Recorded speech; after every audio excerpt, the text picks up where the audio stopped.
Hey, ¿qué pasa, gente? Hoy toca Diario Breve. Ayer fui al cine a ver una comedia para reírme un rato, aunque a mí no me hizo mucha gracia. Debí de ser el único al que no le pareció graciosa, porque el resto de la sala se partía de risa, sobre todo mis colegas, que se descojonaban vivos. Se estuvieron riendo durante toda la peli.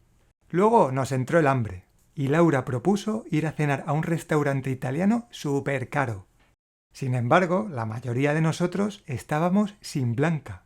Claro, estando a final de mes, andábamos todos a dos velas, sin un pavo.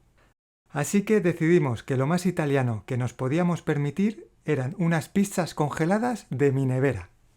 Nos fuimos todos a mi casa, y con un par de pizzas y una botella de vino nos apañamos. Con la tontería entre juegos, cotilleos y carcajadas acabamos a las 3 de la mañana y había que madrugar al día siguiente. A esas horas yo ya estaba reventado, hecho polvo. Lo bueno de estar en tu casa es que no te tienes que ir y te ahorras el camino de vuelta que a esas horas no apetece. Lo malo es que cuando tus amigos se van a dormir la mona, te dejan a ti el marrón de limpiar la casa.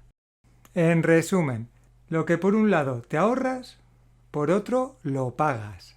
Como se suele decir, lo comido por lo servido. Total, que me acosté jurando que no volvería a trasnochar en toda la semana.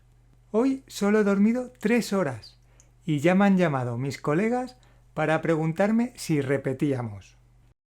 Y claro, he aceptado sin pensarlo 2 veces. Ya me vale.